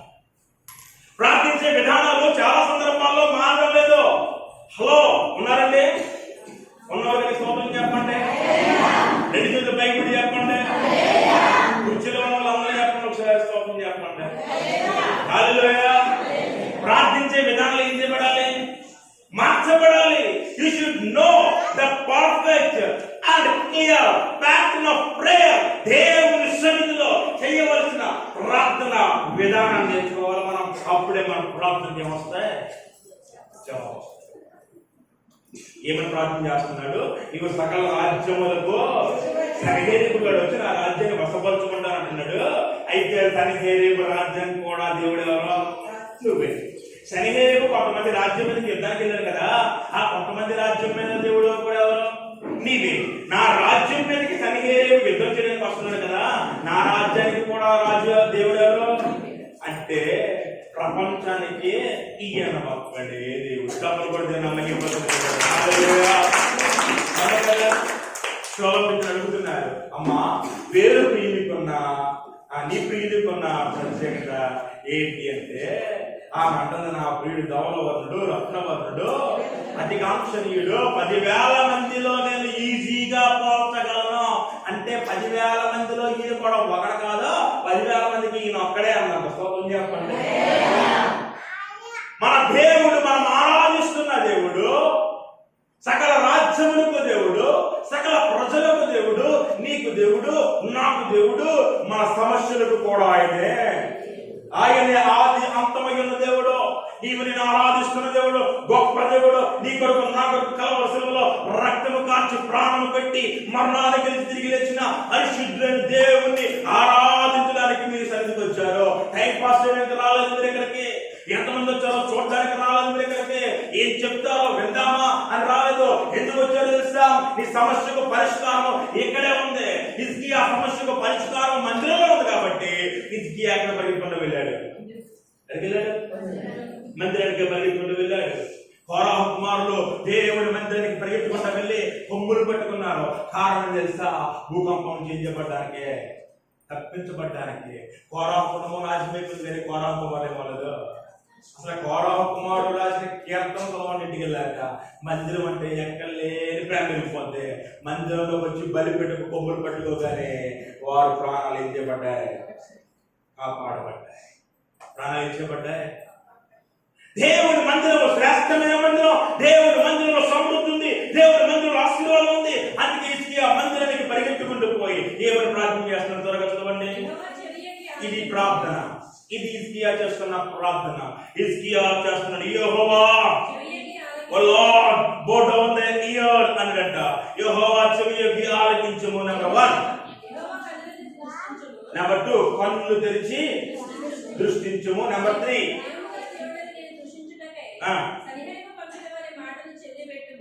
3 మాటలు అన్నారు. 1 ఆలకించుము, 2 కన్నులు తెరిచి దృష్టించుము, 3 సన్హెరీబు మాటలు నీ చెవిని పెట్టుకో. ఇప్పుడు మాట చెప్పండి, హిజ్కియా ఆ ప్రార్థనతో ఎవరిని అతుకుంటేస్తాడు? దేవుడిని అతుకోడు. ప్రభువా వాడు ఏమంటున్నాడు విన్నావా అంటున్నాడంట. చాలా కొంతమంది భార్య అంటారు, ఎవరితో గొడవ ఇంటికి వచ్చి ఎవరు తట్టుకుంటారు? నన్ను అంటే సార్ బాధపడబోతుంది కదంటే మిమ్మల్ని అంటే అప్పుడు నేను రెచ్చిపోతుంది, గొప్పలు వెళ్ళిపోయి నన్ను ఇంత మాట కొంతమంది మీరు పాస్టర్ గారి కన్నా ఇతరులు బాగా మోటివేట్ చేస్తారు.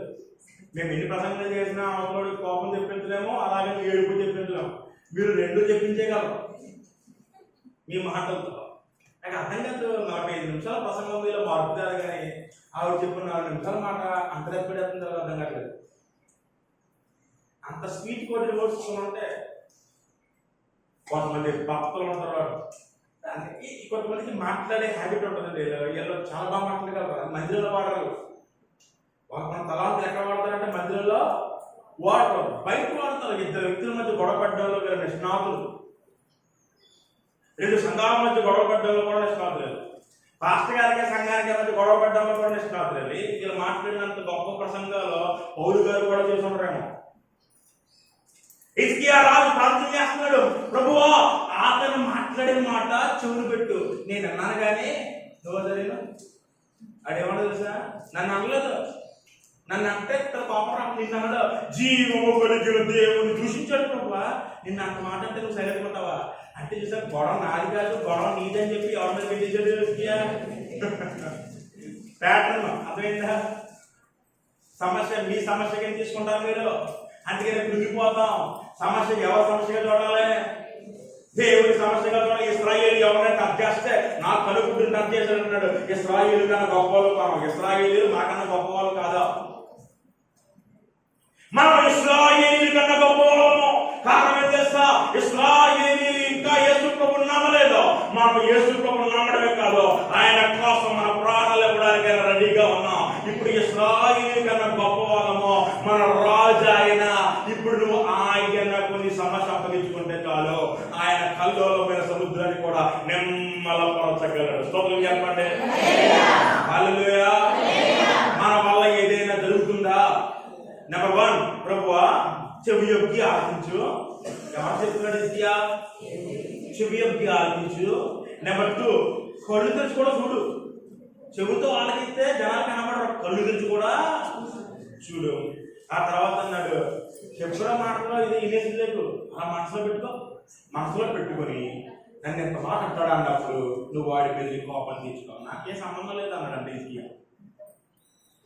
దేవుడు ఆ మాటలు విని చూసి ఒక దోతను పిలిచి, అమ్మాయిలరా హిజ్కియా ఏదో ప్రార్థన చేస్తాడా అనుకులో నేర్కొన్న వదిలిపెట్టాను, నీకు చాలా మాటలు అన్నాడు.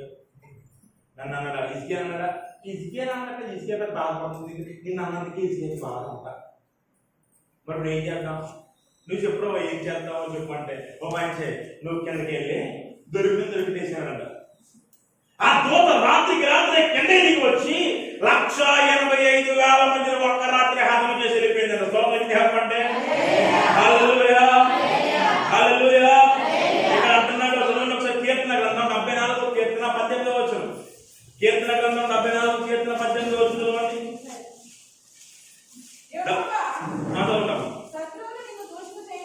యెహోవా శత్రువులు నిన్ను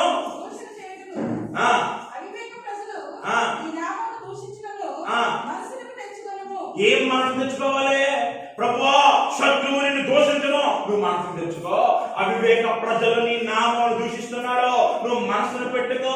సంఘము మీదకి హింస కలిగినప్పుడు, సంఘము మీదకి శ్రమ కలిగినప్పుడు నీవు దృష్టించు, నేను చేతకాని వాడునయ్యా, ఐ ఆమ్ నథింగ్, నేను ఎందుకు పనికిరాని వాడునయ్యా, నేను ఎందుకు లేని వాడునయ్యా, నీవు దృష్టించు అని ప్రతి విషయంలో ఆయన ముందు పెట్టుకోగలిగితే నీ ప్రతి సమస్యకు మెట్లు తెక్కుండానే దేవుడు జవాబిస్తాడు. ఈ మధ్య మీ సన్నిధికి సమస్యలు మూట కట్టుకుని వచ్చారేమో, ఈ మధ్య మీ సన్నిధికి కన్నీటితో వచ్చారేమో, ఈ మధ్య మీ సన్నిధికి దుఃఖంతో వచ్చారేమో, వేదనతో వచ్చారేమో, అవమానంతో వచ్చారేమో. ప్రార్థన చేయి, నీవు కన్నులు తెరిచి దృష్టించుమో, చెవి యొక్కి ఆలోచించుము అనగానే నా దేవుడిని ముందు పెట్టుకుంటే నీ పక్షాన నా దేవుడు తన పని చేసుకుని వెళ్ళిపోతాడు. రాత్రి మాత్రం నీ వద్దు. అవునక్క చెప్పండి. అక్కడ చక్కగా మాట్లాడుతున్నాడు. ఏమని తెలుసా?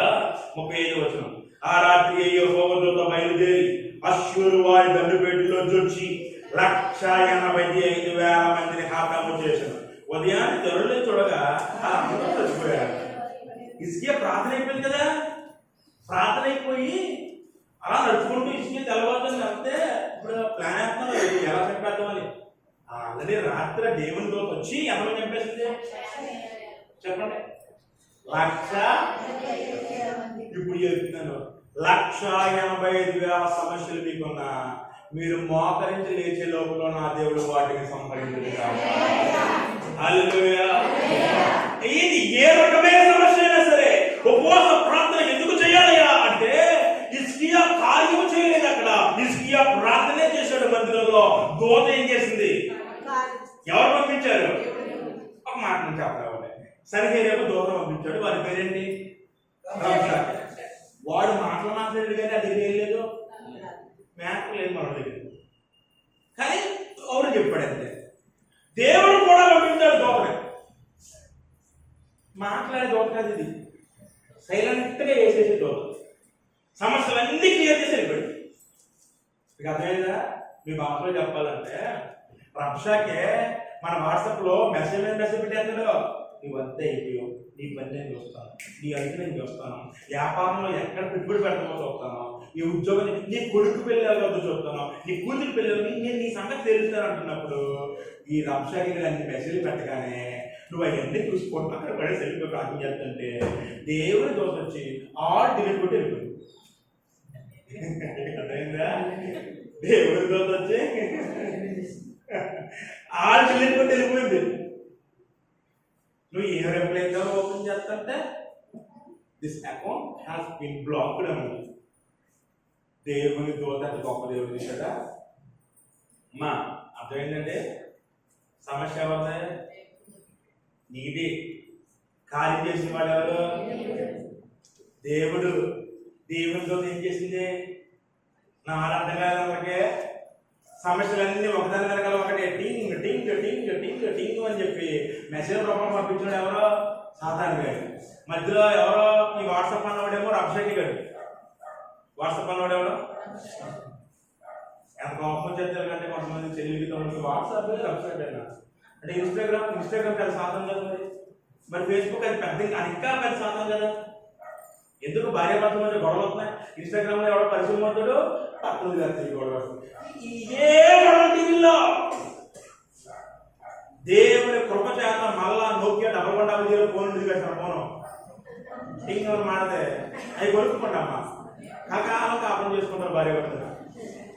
మీ దగ్గర ఉన్న పెద్ద ఫోన్లన్నీ పట్టుకొచ్చి ఏ నామంలో మధ్యలో కాల్చండి, గొడవ ఉండవు.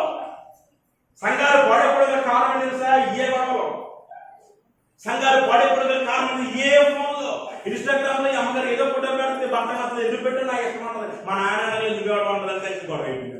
ఇక మామూలుగా ఉంటుంది సత్యం కంటే కొత్త రకమైన ఆలోచన కూడా వస్తుంది ఈ మధ్యన. ఎందుకు దుష్టుడు ఎంత బాగా పనిచేస్తుందో తెలియట్లేదు. ఇడిపోయినవాడు ఇడిపోవడం పక్కన పెట్టి తీసుకొని కట్టాలంటే 30 లక్షలు ఇస్తేనే కానీ వదిలిపెట్ట సంతకం పెట్టడం. ఎన్ని రకాల గొడవలు భార్య భర్తలు.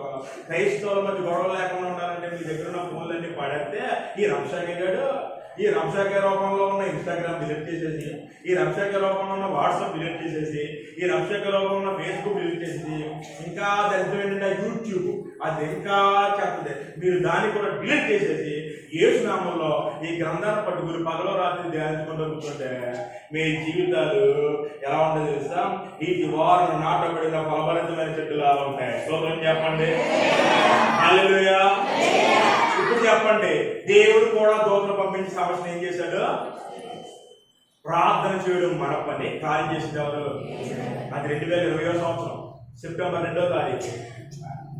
నేను మా పాస్టర్ గారు వెనకాల వాళ్ళ చెల్లి ముగ్గురు కలిసి ఏదో కార్యక్రమంకి వెళ్ళాం. ఆ రోజు గురువారం అనుకుంటా. నేను మీటింగ్ ఏదో డేట్ ఇచ్చాను.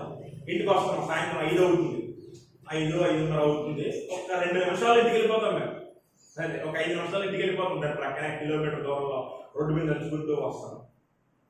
నేను సేవలకి 2020 అంటే నేను వాక్య పరిచర్య ప్రారంభించింది 2010లో. నేను తమ్ముళ్ళలో ఉండేవాను. నాకు కూడా మిసాలు గడ్డలేదు లేవు. అంత చిన్న వయసులో వాక్యం చెప్పడం ప్రారంభించాను. 2010లో వాక్యం చెప్పడం ప్రారంభించాను. నేను విషయం అంటే పాస్టర్ గారిని అయ్యాక బైబిల్ ట్రైనింగ్కి వెళ్ళాను. అది విషయం. ట్రైనింగ్కి వెళ్ళాక పాస్టర్ గారు అవ్వలేదు. పాస్టర్ గారిని అయ్యాక బైబిల్ ట్రైనింగ్కి వెళ్ళాను. బైబిల్ ట్రైనింగ్కి వెళ్ళాక బాప్టిజం తీసుకున్నాను. అర్థమైందంటే బైబిల్ ట్రైనింగ్ కాకుండానే మనం బైబిల్ మైక్ పట్టుకుని వాక్యం చెప్పేవాళ్ళు ఉన్నారు. నాకు బాప్టిజం తీసుకోవాలని తెలన్నారు. వాక్యం చెప్పాడో తెలుసు మాకు. పాస్టర్ గారు అబ్బాయిని తెలుసు, మా నాన్నగారు పాస్టర్ గారు చిన్నప్పటి నుంచి వాక్యం చెప్పాలి అంటే మైక్ దొరికితే వాక్యం చెప్పాడు. మైక్ దొరికితే పాటలు పాడాడు, డ్రమ్ కొట్టడం, పాటలు పాడటం, మైక్. ఇక మందిరం అంటే ఎంత మందిరం అంటే నాకు ఎంత పిచ్చో చెప్పనా. నా జీవితంలో ఇప్పుడు వరకు కూడా నేను మందిరం బలిపీఠం మీద పడుకుంటాను. మందిరం బలిపీఠం మీదే పడుకుంటాను, మందిరం బలిపీఠం మీదే పడుకుంటాను. నాకు మందిరం అంటే అంత ఆనందం. నేను అంతగా దేవుడిని ప్రేమించాను. దేవుడి సేవలకు వచ్చిన కొత్తలో చెట్లకు వాక్యం చెప్పాను, మొక్కలకు వాక్యం చెప్పాను.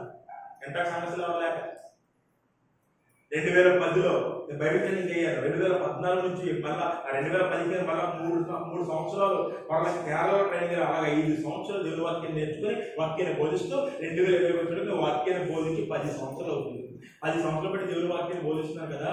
10 సంవత్సరాలు ఇంటికి వెళ్ళిన తర్వాత ఆ 10 years యానివర్సరీ ఏర్పాటు చేద్దామని నేను నా భార్యతో మాట్లాడాను. నాకు అప్పుడే పెళ్ళైంది. 2020 సంవత్సరం జూన్ 15వ తారీఖున మ్యారేజ్ అయ్యింది. September, June, July, August, September 2వ తారీఖు మంచి మీటింగ్ వెళ్దామండి అన్నాడు. చక్కగా మీటింగ్ వెళ్దామని మాట్లాడుకుంటూ వెళ్తున్నాం. ఒక వ్యక్తి డ్రింక్ చేసి బాగా తాగేసి రావడం మా బైక్ గుద్దాడు. నేను చాలా దూరం ఎగిరిపడ్డాను. బైక్ అక్కడ ఉంది. నా వెనకాల మా పాస్టర్ గారు వాళ్ళ చెల్లి ఉంది, అంటే అందరూ కుటుంబ సభ్యులే. ఆ అమ్మాయి ఎగిరి నాకన్నా దూరంగా పడింది. మా పాస్టర్ గారు అక్కడే పడిపోయింది. ఆమె బండి పడిపోయింది ఆమె మీద. వెంటనే చెయ్యి విరిగిపోయింది. ఆమె చెయ్యి విరిగిపోయి రోడ్డు మీద ముగ్గురు పడిపోయారు. నేను పడిపోవడం పైకి ఎగిరి పడ్డానేమో. నా దవడ ఎముక ఇది 2 ముక్కలు విరిగిపోయి ఇక్కడ వరకు వస్తుంది. నోటి నిండా బ్లడ్ కాలిపోతుంది. ఈ లోపల ఉండే నరాలన్నీ 16 చోట్ల కట్ అయిపోయి, లోపల ఉండే నరాలన్నీ 16 చోట్ల కట్ అయిపోయి బ్లడ్ ఫ్లో అయిపోతా ఉంది. చాలా భయంకరంగా రోడ్డు మీద పడిపోయాను. నేను ఆ ప్రాంతం అంతా వాక్యం చెప్పాను. చాలా మంది చూసారు విజయాన్ని పడిపోయారని చెప్పి వెంటనే యూట్యూబ్లో 200 మంది వెంటనే పోగొని హాస్పిటల్ తీసుకెళ్లారు. రాజమండ్రిలో పెద్ద హాస్పిటల్ తీసుకెళ్లారు. లైలాంధ్రలో పేరు చెప్పకూడదేమో, చాలా పెద్ద హాస్పిటల్ తీసుకెళ్లారు. ఆ హాస్పిటల్లో 50,000 కడితే జాయిన్ చేసుకుంటా ఉన్నారు. నాకు దవడేమో విరిగిపోయి బ్లడ్ ఫ్లో కారిపోతుంది. మీకు తెలుసా 25 కేజీలు దూది రోడ్లో పెట్టారు నాకు. 25 కేజీలు దూది. కాటన్ కేజీల లెక్క కొనాలంటే ఎంత పడవచ్చు? అలాంటి కాటన్ 25 కేజీల కాటన్ పెడుతున్నారు. బ్లడ్ వస్తుంది తీసి పడేస్తారు. డాక్టర్ అన్నారు ఈ అబ్బాయికి ఆపరేషన్ పడితే మేము బ్రతకడో చెప్పం, ఎందుకంటే లోపల 16 చోట్ల విరిగిపోయినాయి, ఊడిపోయాయి, అన్ని నరం కట్ అయిపోయినాయి, ఎముక 4 చోట్ల విరిగిపోయింది, చాలా కష్టమంటే. అయితే ఆపరేషన్ చేస్తే ఫేస్ అంతా మారిపోతే మాట రాదన్నారు. నాకు ఎందుకో జ్ఞాపకం వచ్చింది. బైబిల్లో ఉన్న వాక్యం జ్ఞాపకం చేసుకుని 44 క్రితం 11 వచ్చింది చదువుతూ కానీ ఏమని ప్రార్థన చేశాడు? ప్రభువా, నీవు నాటిన ద్రాక్షవల్లిని జ్ఞాపకం చేసుకో, నీవు నన్ను సృష్టించు అని ప్రార్థన చేశాను. ప్రార్థన చేసుకొని బైబిల్ అడిగాను. నా బైబిల్ ఎక్కడ ఉందన్నాను, చేసి చూపించాను. బైబిల్ ఇచ్చారు. మా పాస్టర్ గారు వేరే రూమ్లో పెట్టారు. ఆమె చేతికి ఆపరేషన్ జరుగుతుంది. నన్ను హాస్పిటల్లో వచ్చి జిఎస్ఆర్ హాస్పిటల్ తీసుకెళ్ళారు. అక్కడ 59 మంది కరోనా పేషెంట్ల మధ్యలో నన్ను పెట్టారు. దేవుని మహాత్మ చేత ఒక్కడో రాలేదు చూస్తాయి. ఎలా ఉంది పొజిషన్ చెప్పి ఒక్కడు రాలేదు. బయట ఇంట్లో ఏం జరుగుతుందో తెలియట్లేదు. సంఘస్థులు ఉన్నారు, యూత్ పిల్లలు 200 మంది ఎవరు బయట ఉన్నారు. అందరూ కంగారు పడుతున్నారు. ఏమైంది? న్యూస్ బయటకు వెళ్ళిపోయింది, విజయనియా చచ్చిపోయాడు అంటారు. మళ్ళీ అక్కడ నుండి అక్కడ డాక్టర్ జిఎస్ఎల్ హాస్పిటల్లో చాలా గొప్ప ఆపరేషన్ చేయగలగా ఇది మళ్ళీ సెట్ అవుతూ బైపాస్ సర్జరీ పడితే మాట్లాడాను. సాయి హాస్పిటల్ ఫస్ట్ అక్కడ మాట్లాడాను. 2వ హాస్పిటల్ అక్కడ జిఎస్ఎల్ అక్కడ కూడా మాట్లాడన్నారు. బ్లడ్ కాలిపోతుంది, కాలు లేపలేకపోతుంది, కాలు ఊడిపోతున్నట్టుగా కాలిపోతుంది, చెయ్య నాకు ఇక్కడ ఎముక బయటకు వస్తుంది, ఎముక కట్ అయిపోయి ఇలా శరీరం అంతా ఇన్ని రకాలుగా బాధలు పడుతుంటే అక్కడి నుంచి ఇక్కడ లాస్ట్ పొజిషన్లో కాకినాడ గవర్నమెంట్ హాస్పిటల్ ఎన్ని పెద్ద హాస్పిటల్ వద్దని కాకినాడ గవర్నమెంట్ హాస్పిటల్ తీసుకెళ్ళిపోయారంటే పరిస్థితి చేయడానికి పోయింది. సోషల్ మీడియా ద్వారా చాలా మందికి తెలిసిపోయింది. తెలిసిపోతే చాలా మంది చనిపోయారని అనుకున్నారు. అక్కడ దేవుడు నాతో మాట్లాడి కాకినాడ హాస్పిటల్, నువ్వు ఈ హాస్పిటల్ నుంచి అర్జెంట్గా బయటికి వెళ్ళిపోతున్నాడు. నేను ఎక్కడ వెళ్ళను ప్రభు, మనసులో సంఘర్షణ దేవుడితో ఎక్కడ వెళ్ళను. నువ్వు వెళ్ళకపోతే ఇక డాక్టర్ లేకుండా చేస్తానన్నాడు. పోనీ అదే నా తలకి సంబంధించిన న్యూరో సర్జన్ రావాలి, లేకపోతే ఎముకల డాక్టర్ రావాలి. విషయం ఏంటంటే ఆ రోజు డాక్టర్స్ అందరూ ఇవ్వండి, ఏ ఒక్క డాక్టర్ రాలేదు. ప్రభు అంటే నువ్వు ఈ హాస్పిటల్లో ఉంటే చచ్చిపోతావు, హాస్పిటల్లో చెల్లిపో అంటున్నాడు. లేకపోతే ఇక్కడ ప్రయత్నం చేసి లేచి మంచం మీద పడిపోయింది. ఏం దెబ్బ ఎక్కడ తిందో వల్ల దానికి దెబ్బ తెలియదు. మళ్ళీ బ్లడ్ అంతా అయిపోతే ఆ రూమ్ బ్లడ్ చిండేసింది. అలాగా వచ్చారు నా ప్రక్కన అందరికి ఆపరేషన్ కలుగు చేస్తున్నారు, నన్ను చేస్తారేమో అని ఎముక బయటకు వచ్చేస్తుంటే భగవంతునికి ఎలా పట్టేసుకున్నాను నేను, దీనికి ఆపరేషన్ చేస్తారేమో అని. 3 హాస్పిటల్ అయింది. అప్పుడు 8 గంటలకి రాత్రి 8 గంటలకి అప్పుడు 3 రోజులు అవుతుంది. 3 రోజులు బట్టి ఆపరేషన్ లేదు నాకు. 3 రోజులు బట్టి వర్షంలో తిప్పుతారు అంబులెన్స్. ఆ రోజు మా తమ్ముడు డాక్టర్ అంతకే. మా తమ్ముడు డాక్టర్ అన్న విషయం ఆ రోజు గుర్తుంది. మా పెద్దనాన్నగారు అబ్బాయి, ఆయన డాక్టర్. ఆయన ఒక 3 రోజుల తర్వాత న్యూస్ వెళ్దాం, ఫొటోస్ పెట్టమంటాం, ఫొటోస్ చూద్దాం. వెంటనే అన్నయ్యని కిమ్స్ హాస్పిటల్ తీసుకొచ్చి అమలాపురం అని చెప్పంటాం. నన్ను అక్కడ నుంచి వెంటనే కిమ్స్ హాస్పిటల్ షిఫ్ట్ చేయడం. ఆ రోజు ఒక డాక్టర్ ఆయన ఇంగ్లాండ్ వెళ్తున్నారు. ఇంగ్లాండ్లో పనిచేస్తారు. 30,000 ఆపరేషన్ చేశారు. ఎన్ని ఆపరేషన్లో? 40 నిమిషాలు చేస్తే ఏ ఆపరేషన్ ఆయన నన్ను చూడడం. 4వ హాస్పిటల్. ఆ 4వ హాస్పిటల్లో అప్పటికే 3 రోజులు అయిపోయింది. ఎముకలన్నీ ఆరిపోయినాయి, బయటకు వచ్చేస్తున్నాయి, తిండి లేదు, నా కళ్ళు మూతలు పడిపోతుంది. చావు బ్రతుకుల మధ్య ఉన్నాను. ఆ డాక్టర్ అడిగి 1 గంట ఆలస్యమైతే శవాన్ని తీసుకొచ్చాడు. కళ్ళు మూతలు ఎవ్వరు కనిపించలేదు, ఏం జరుగుతుందో తెలియదు. నాకు జ్ఞానం వచ్చేంత వరకు గుర్తుంది ప్రయాణం. జ్ఞానం దాకా అమలాపురం వెళ్ళే దారిలో ప్రయాణం గుర్తులేదు. కళ్ళు మూతలు పడిపోతున్నాయి. వెంటనే ఆ డాక్టర్ వెంటనే తీసుకెళ్ళి మాట రాదు సార్, ఆపరేషన్ చేస్తాను కానీ మాట రాదన్న. 4 హాస్పిటల్ చెప్పిన మాట ఏంటి? నేను మరలా కొంచెం చెప్పలేక మళ్ళీ ప్రార్థన చేస్తాను. నేను నీ ప్రసంగం చేయకుండా నేను ఉండలేను. మాట ఇస్తే బ్రతికించు, ఇవ్వకపోతే నా ప్రాణాలు తీసేసుకొని ప్రార్థన చేసింది. 2వ ప్రార్థన.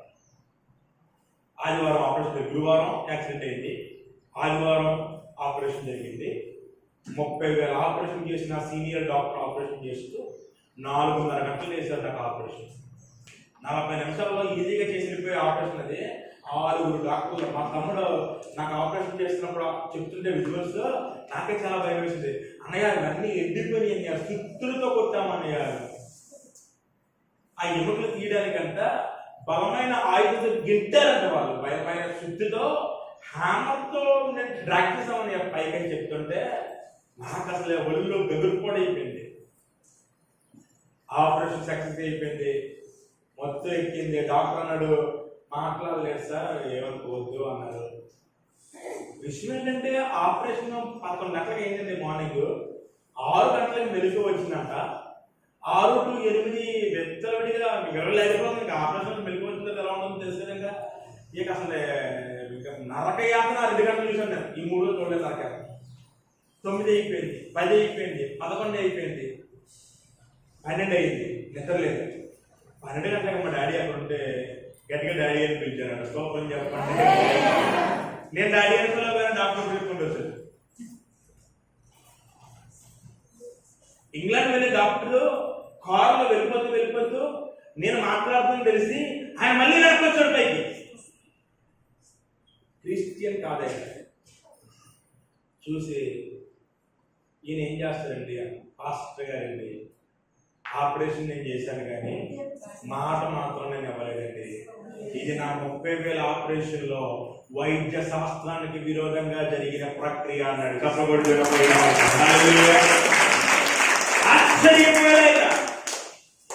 ఆశ్చర్యపోయాడు. పేపర్ స్టేట్మెంట్ అడిగాడు కానీ ఇంట్లో ఒప్పుకోలేదు. పేపర్ స్టేట్మెంట్ ఇవ్వడానికి ఒప్పుకోలేదు. పేపర్ స్టేట్మెంట్ అడిగాడు ఆయన. ఇది వైద్య శాస్త్రానికి వ్యతిరేకంగా జరిగిన ప్రక్రియ అనగానే మా నాన్నగారు అన్నారు ఇది దేవుని క్రియ అన్నాడు. దేవుని హల్లెలూయా. ఒక మాట చెప్పాలి ఇక్కడ అసలైన విషయం. నోటి పెద్ద క్లిప్లు పెట్టేశారు. సంవత్సరం పాటు కింద దిగుతున్నారు. సంవత్సరం పాటు ఆహారం తెలుసా? ఉదయం కాఫీ, మధ్యాహ్నం కాఫీ, రాత్రి కాఫీ. అందుకని మీరు ఎన్నిసార్లు కాఫీ ఇచ్చింది అలవాటైంది. ఉదయం కాఫీ, మధ్యాహ్నం coffee, September September, October, November, December past గారు ఖాళీ ఉంటాయా? ఖాళీ ఉండవు. సెప్టెంబర్, అక్టోబర్ ఉపవాస కోటాలు, నవంబర్, డిసెంబర్ క్రిస్మస్ కోటాలు. 45 మీటింగ్లు డేట్ ఇచ్చాను నేను సెప్టెంబర్, అక్టోబర్లో. 45 మీటింగ్లకి డేట్ ఇచ్చాను నేను. 45 మీటింగ్ వాళ్ళు మెసేజ్ పెట్టారు, తమ్ముడు రావద్దు, అన్నయ్య రావద్దు, బాబు రావద్దు అని. నోటున్న క్లిప్లు బెడ్ దిక్కూడదు అన్నారు.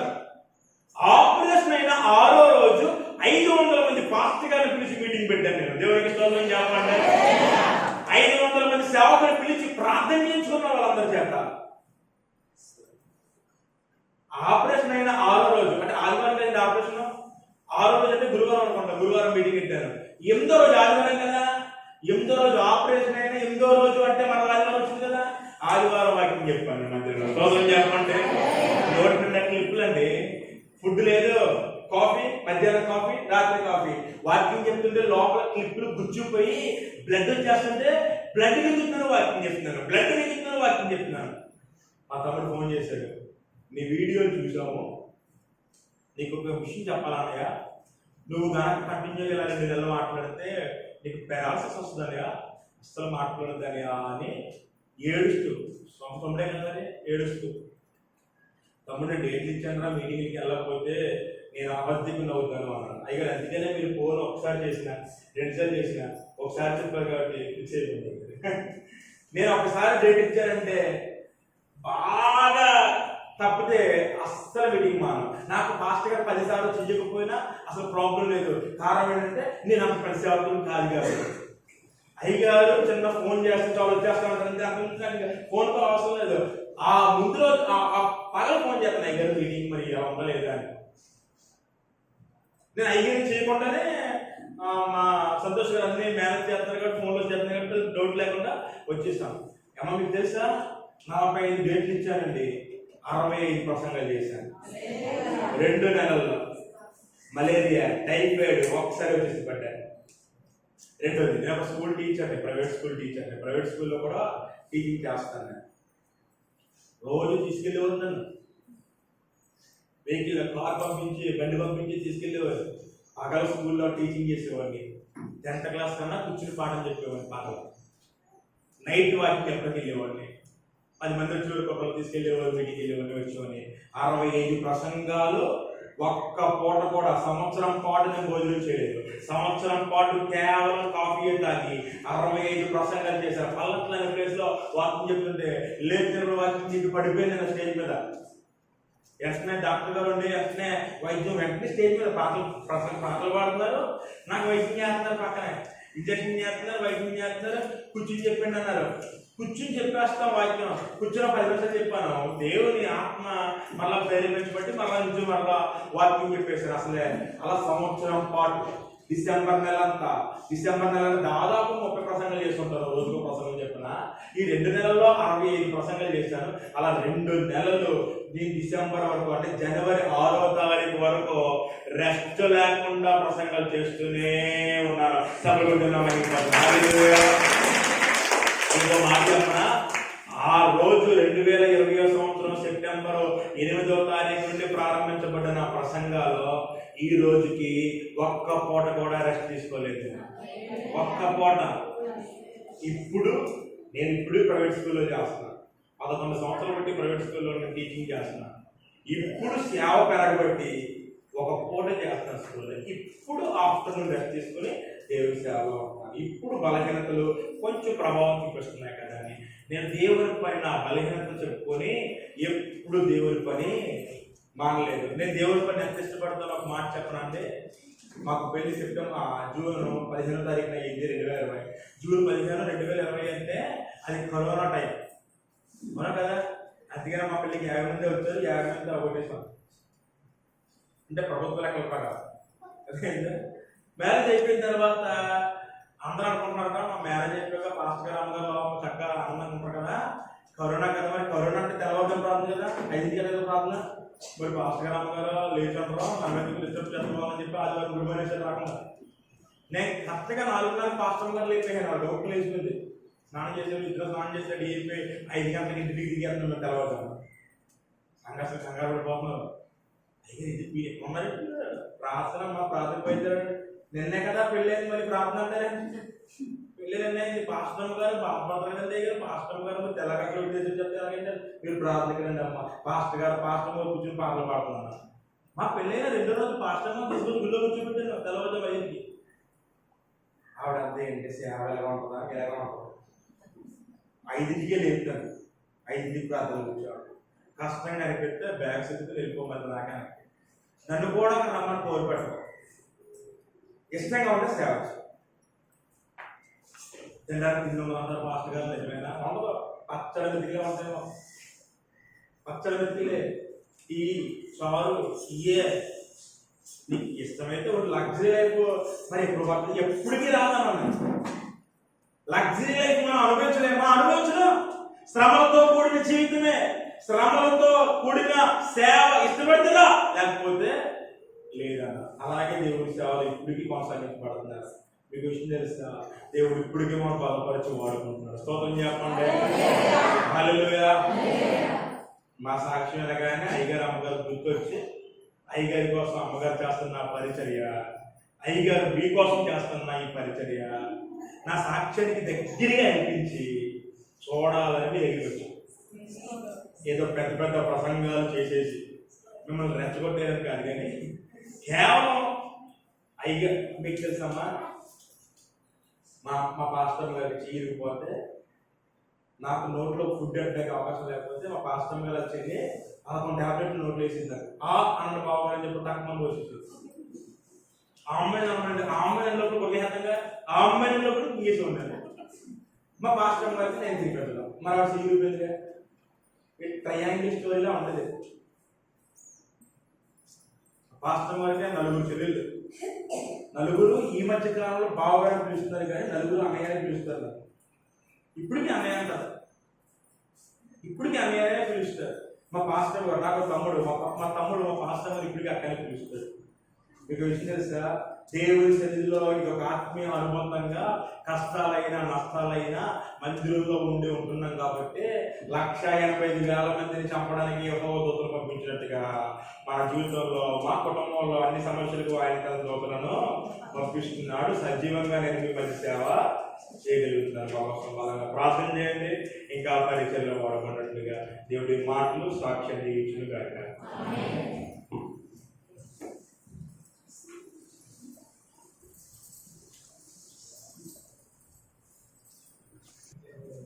అందరూ ఒకసారి స్తోత్రం చెప్పండి. దైవజనులు దేవుని విజయ్ కుమార్ గారు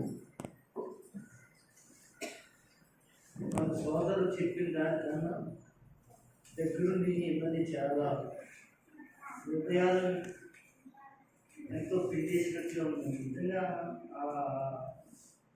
ఆ గొప్ప పరిస్థితిలో దేవుని పరిచయం అంటే మీకు తెలియదు కదా మేము అందిస్తున్నాం. ఈ శరీరంలో మీరైన బాధ కొన్ని మాటలు చెప్పాలి అంటే అసలు నోరు రాదు, నాలుగు తిరగదు, తలపండిలు, బాడీ గుండెలు టోటల్గా మేము చచ్చి మాట్లాడుతున్నట్టే ఉంటుంది.